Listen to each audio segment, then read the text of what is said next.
Setiap malam, aku mendengar suara tamparan dari rumah sebelah. Lalu suara seorang perempuan memohon ampun.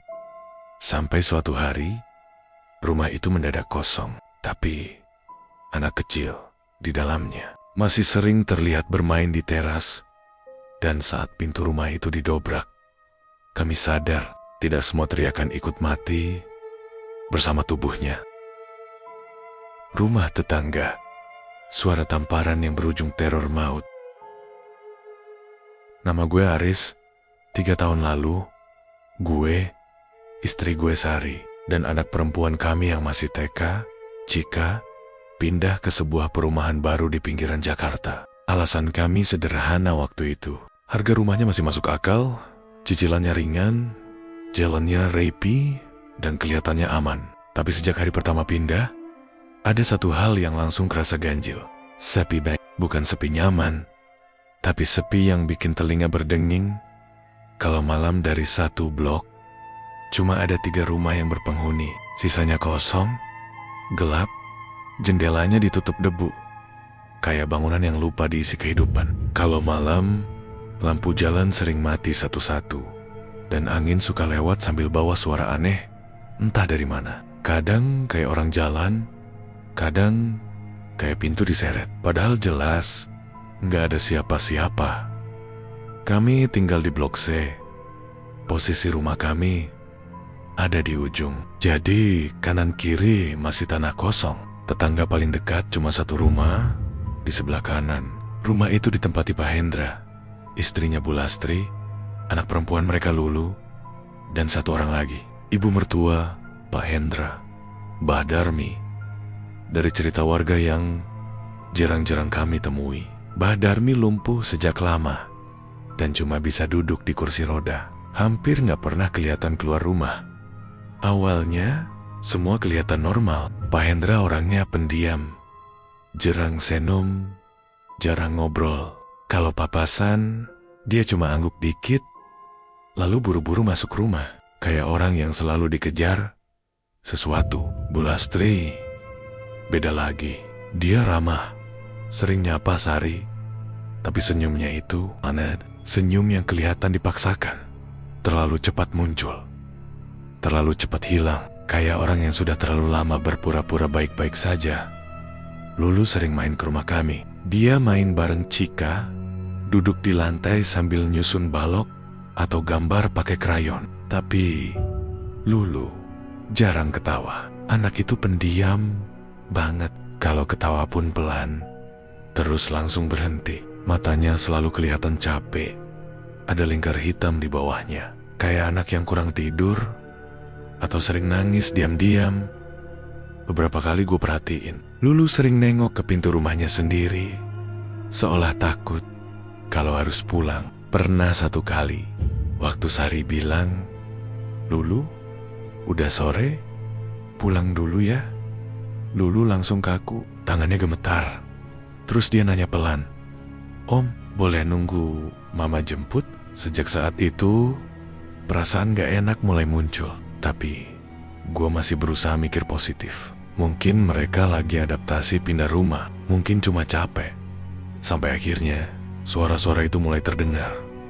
Biasanya, sekitar jam 11 malam ke atas. Awalnya cuma suara debat pelan dari rumah sebelah. Suara laki-laki dan perempuan. Gue masih nganggep wajar.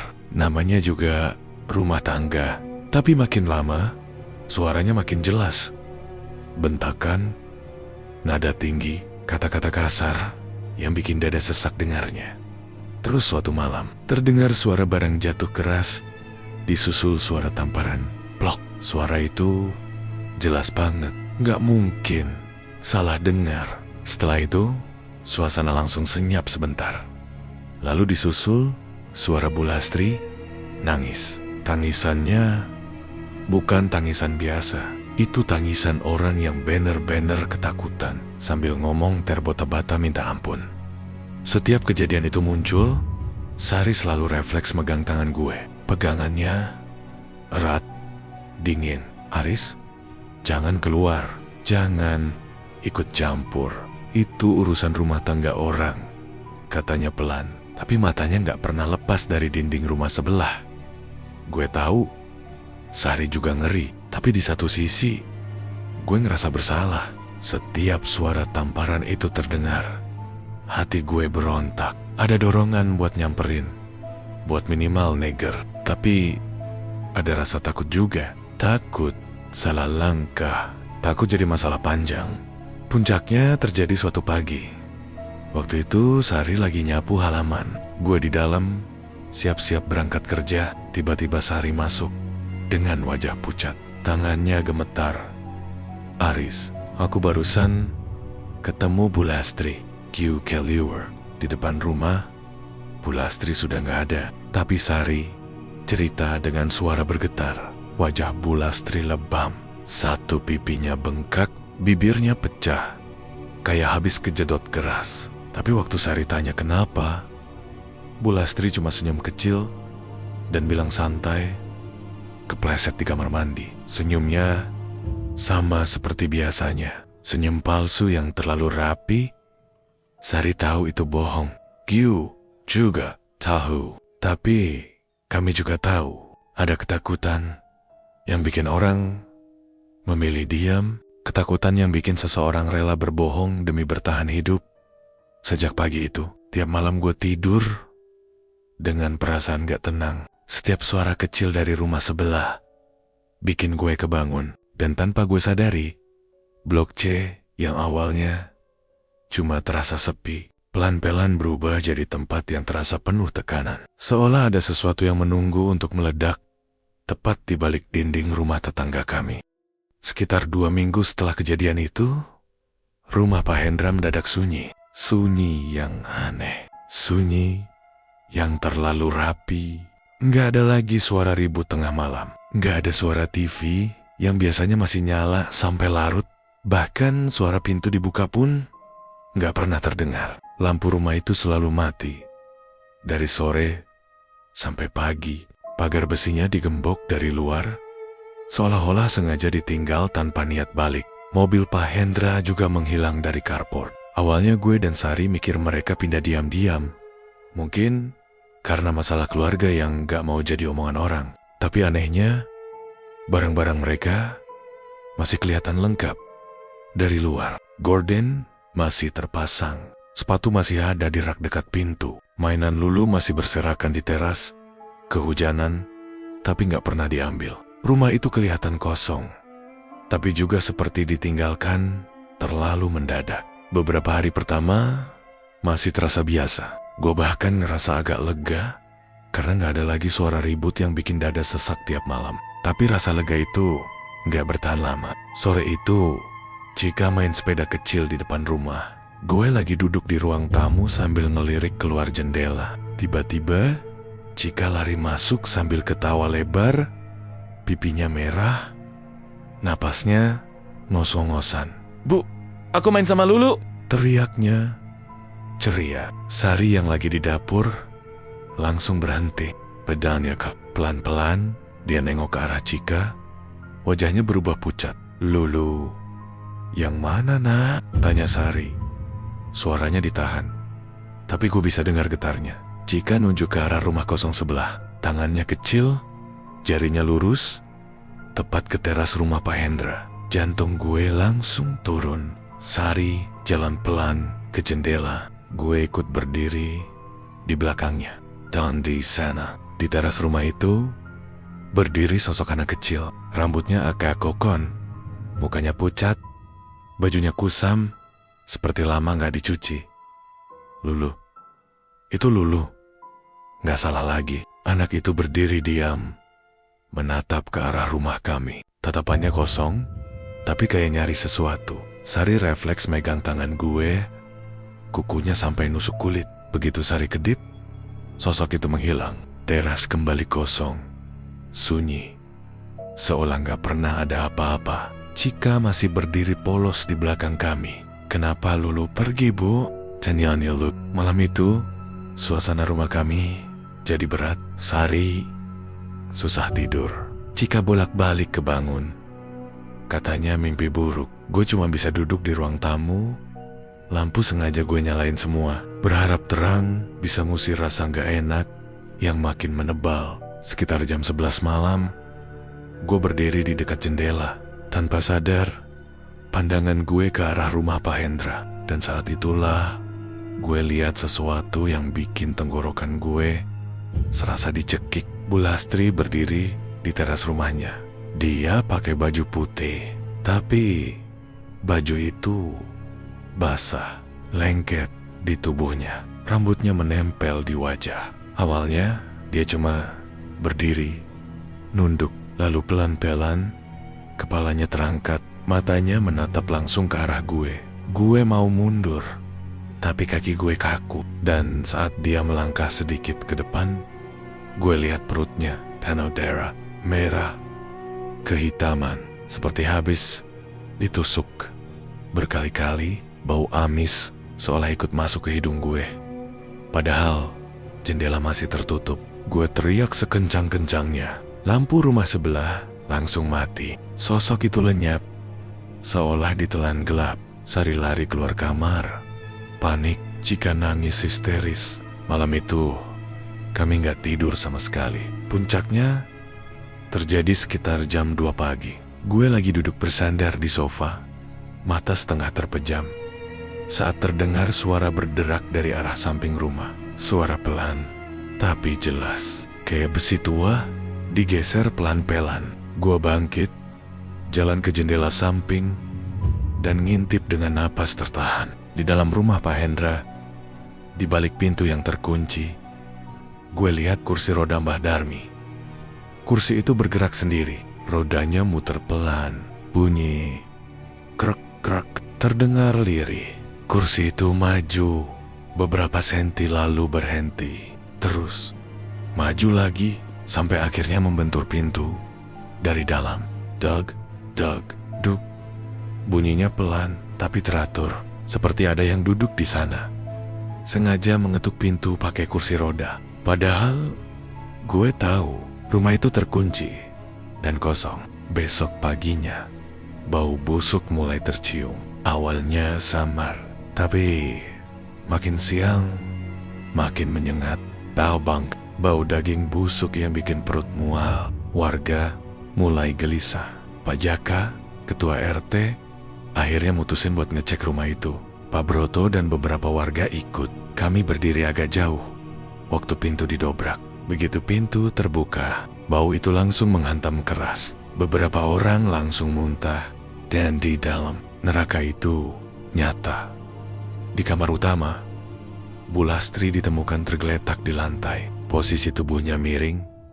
Satu tangan menjulur ke depan seolah sempat meraih sesuatu sebelum nyawanya benar-benar lepas. Pisau dapur masih tertancap di perutnya. Gagangnya mengarah ke atas. Berlumuran darah yang sudah mengering dan menghitam. Darah itu membentuk pola aneh di lantai keramik, seperti jejak yang sempat diseret. Wajah Bu Lastri bikin siapapun yang melihat langsung merinding. Matanya terbuka lebar. Mulutnya sedikit menganga. Ekspresinya membeku di antara kaget, sakit, dan ketakutan yang belum sempat terucap. Seolah di detik terakhir hidupnya, dia sadar siapa yang sedang menghabisinya. Beberapa warga langsung menutup mulut. Ada yang terisak, ada juga yang mundur sambil menggeleng-geleng. Gak percaya dengan apa yang dilihat. Sari berdiri di belakang gue, tangannya gemetar hebat, sampai gue harus memeganginya kuat-kuat supaya dia gak jatuh. Bau anyir darah bercampur bau busuk yang sebelumnya kami cium dari luar, bikin kepala pening dan perut mual. Di kamar anak, pemandangan yang kami temukan jauh lebih menghancurkan. Lulu terbaring di atas kasur kecilnya. Badannya lurus, rapi, terlalu rapi untuk ukuran seorang anak. Bantal menutup wajahnya, seolah sengaja ditekan kuat-kuat. Tubuhnya kecil, dingin, dan kaku. Boneka kesayangannya masih tergeletak di samping kasur. Tangannya seolah memeluk boneka itu di detik terakhir. Nggak ada darah, nggak ada tanda perlawanan yang jelas. Justru itu yang bikin lebih nyesek. Seolah Lulu nggak sempat melawan, nggak sempat teriak, bahkan mungkin gak sempat mengerti kenapa semua ini terjadi. Beberapa ibu langsung menangis keras. Pak Jaka menutup wajahnya dengan kedua tangan. Gue sendiri cuma bisa berdiri kaku. Tenggorokan serasa tercekat. Bayangan Lulu main bareng Cika masih segar di kepala gue. Betapa tatapan capek di matanya. Semua itu sekarang berubah jadi tubuh kecil yang sudah gak bernyawa. Di dapur, Mbah Darmi ditemukan masih duduk di kursi rodanya. Posisi kursinya menghadap ke meja makan, mulutnya berbuih, matanya setengah terbuka, kosong. Ada gelas plastik di atas meja, isinya sisa cairan yang baunya menyengat.